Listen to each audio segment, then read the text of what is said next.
Hello, Jay Barrino here, and welcome back. We're continuing Five Nations. It's an indie RTS, having a good time with it so far. We're on Mission 3, Bear Rock. Miss Vargas, you know, of course, that we are here trying to help you and your employer. But I think there's something important that you haven't told us about Unicorp's local activities. The Black Swan is not a pirate gang which wants to steal some shiny ore. They are here because they're after something much more important. What is it? Commander Colburn, believe it or not, I don't know why they are here. My predecessor, Evan McLean, was a silent man. He didn't tell us much, and we didn't ask him about the company's deals. Vera, the fusion reactors and KEIKO defense drones are advanced military technology developed by the Federation's secret research organization, ERA. Why were they planted out here in the middle of nowhere? I really don't know, but I will give you full access to review the waybills and cargo list. Maybe you... Commander, I caught an encrypted Black Swan transmission. This is Salomon Zamor to all Black Swan vessels. Retreat to the Bear Rock asteroid rendezvous point. Repeat, retreat to the Bear Rock asteroid. Cole, this is definitely a trap. They encoded it poorly just to lure us there. Of course it's a trap, but we have to go there to find out what the hell is going on here. Greg, you'll have to wait here with the rest of the forces while I investigate. The Black Swan may attack the complex while we are in the depths of the asteroid field. Aida, look through Unicorp's waybills and cargo lists, and filter out any suspicious items. So we know it's a trap. We're going anyway. We don't have, like, a secret plan to circumvent the trap. We're just going into the trap. Not the tactical decision I would make, I think. Additional command stations can be deployed by the Kutuzov-class vessels. Okay. Eventually, I suppose. Colburn reporting. All right, Captain Colburn still. We got a bunch of orcas. Commander, due to the gas giant's radiation, we can no longer establish a stable connection with Unicorp's office. Oh, great. It looks like we're all alone. Aida, localize the Bear Rock asteroid position. Okay, so we gotta get to the upper right. This is our first no-build mission. I guess the first mission, sort of. I mean, we were able to build some stuff. And now we have our Pasteur, which is sort of like a medic. It can heal other ships, which is nice here. Got the repair pod automatically, or on order repairs a friendly vessel, or station's hull. So this can actually repair structures as well. These are going to be really important, because our engineer shuttles, for some reason, cannot repair the buildings that they make. And then we can't use the shield battery or exploratory bay yet, because it's not researched. There's all sorts of upgrades here. We'll worry about those at some point in the future. But the important thing is this can repair hull damage, which is nice.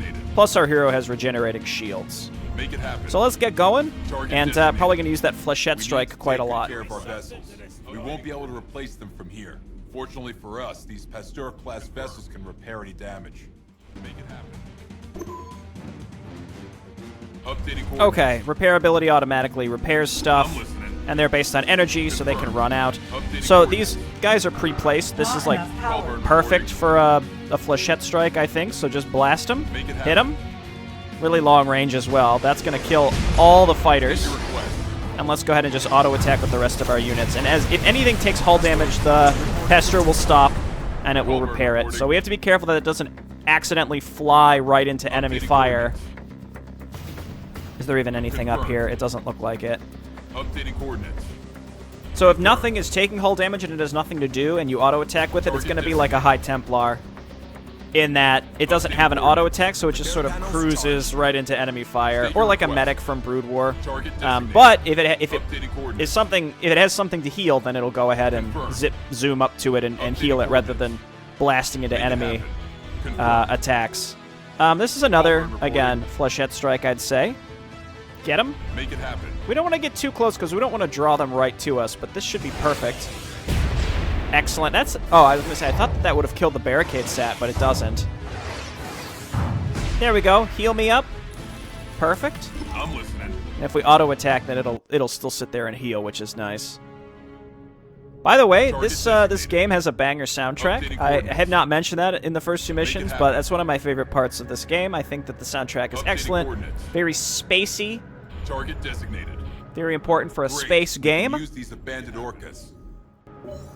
State your request. Cool. Rescuable units. You'll love to see it. That's a classic real-time strategy thing. Is, you know, you explore and you find stuff. I call it findables. Very prominent in the first StarCraft, less so in StarCraft 2. But I think it was pretty popular in Age of Empires 2 as well. I'm a really big fan of encouraging looking around the map and finding valuable things. Even if it's a few ships here or there, you know, I'll take it, basically. Yeah, go ahead and just, let's attack right into these. The Flechette Strike's not going to do great against these gunboats anyway. Because I think the Flechette Strike does well against, primarily shields. It only does 80 versus hull, so it's not enough to one-shot the... I mean, it's still really good, though. That's 80% of the gunboat's health. So we've got these dust fogs, which slows our movement speed. That's going to hamper scouting in the future, unfortunately. One thing we can do, like, we can use EMP to disable these. I could have done this last mission as well, but that's, you know, it's fine. Let's go ahead and, you know, attack the one that's not disabled. Perfect. And then the Pasteur is going to go ahead and heal up our injured Orca. Target designated. You know, this is Babby's first no-build mission, micro-mission, what have you. Good evening, Commander Colbert. Pleased to meet you. As you know, my name is Salomon Zamor. I know that you hear a lot of negative propaganda surrounding my organization, but you don't look like one who simply relies on rumors. Rumors? You and your outlawed group killed innocent people during your raid against UX-22. No one is really innocent here in the Fringe sector. Otherwise, why would someone come here? But please, let me get straight to the point. I'm going to make you an offer, Commander Colburn. I really need something which Unicor's miners found on UX-22B. They put it on an Icarus called the Daedalus. We need a route plan for the Daedalus. In return, we will allow you and the employees of Unicor to live. I don't think you're in any position to set conditions, Zamor. We will see. We will see. So they want some special technology that was loaded up to go somewhere. Make it happen. Let's avoid the dust fog if possible, unless there are rescuable units up there. Confirmed. There's an Icarus down here, Confirmed. and a Corvette. Let's just go ahead and we can handle these. Again, these gunboats are primarily, I think, anti-fighter, so I'm not too worried about them. They shoot pretty fast, but they're not enough to get through our lookout Pasteur. This is going to be a perfect Flechette Strike, I would say. Excellent. Okay, they had their own Orcas, or a couple of them at least. We managed to take those out. It was sort of a trap. I mean, we knew coming here that we were going to be trapped. The Dusk Fog helped us there quite a bit. Identify yourself. Please continue healing me. I guess let's check up here now. The Dust Fog helped us quite a bit because we were able to see them coming, and they really couldn't get to us with any speed, so... Okay, I don't know if there's any reason to destroy these things, but I will. We're very close to the end. Let's see if there's any other rescuable ships. We don't have any fighters that can fly over, you know, any of the asteroids or things like that. State your request. Keep it up, Pasteur. You're doing the Lord's work. Colburn reporting. Yeah, I don't think there was any point in doing that, but that's fine. Get this pirate scum out of my corporate holdings location. I'm listening. Send me down, send me in. I guess we could go up there. That looks like it's a wall, though, and again, we can't fly over those asteroids. It's weird that you have to think of the asteroids like big walls. You can't just fly above them. There's some tachyon. That's the third resource that we've never had to use yet. Colburn reporting. I think that's probably for, like, capital ships and stuff, if I had to guess. The Orcas are the, you know, the most dangerous enemies. Looks like we're able to pull these one by one, though, so it's perfectly fine. Right away. I mean, and we also have, how many Orcas do we have? We have 8 versus 1. I think we'll be okay. Orcas counter each other, though, because they don't have shields. Commander, I searched for the Dallas Waybill and available information. It seems that its destination was the Earth, but the cargo was almost empty, and the last direction of its path wasn't toward the only functional Federation wormhole generator of the sector, the Bifrost Gate. The Dallas went in another direction, to the uninhabited Thalassa sector. Okay, that's suspicious, but I guess we'll worry about that later. Reporting for duty. This, I will say, I like the voice acting for the most part. I do think it's a little inconsistent. Also, there's clearly, like, there's inconsistencies with how different actors chose to pronounce certain words. Looks like there's some rescuables back here. Let's go ahead and destroy these. Right away. Decisive action. Yeah, the only time I feel like I'm ever going to be busting through asteroids on purpose is when there's small ones like this, because the bigger they get, the more ridiculous it is to destroy them. Yo, look out Pasteur class, though. Trinity class reporting in. Okay, look out, back up. Macro Master Jay Barino, and now we've got 2 Pasteurs, and we got a Trinity class. Like, the actual ship is the Trinity class versus the UFN Trinity, which is also the Trinity class? I don't know, man. Also, I just realized that our heroes level up, or did we start leveled up? Yeah, they're listed as level 1 because I think because they have the upgrade from the research station for this. So what can you actually do? Like, what is your... Like, you're not the hero, and you don't have the usable... Okay, they can drop mines. Like, she doesn't have the Flechette Strike or the laser and Seraph missile, so what do you actually have? Oh, okay, well, they launch little drones. So these create little automated fighters. It looks like you didn't change your mind. In that case, we'll just have to get the information by force. Oh my god. A Khan-class battleship from the Demo War. How can they have a functional battleship like that? Alright guys, concentrate all firepower on the Black Caesar.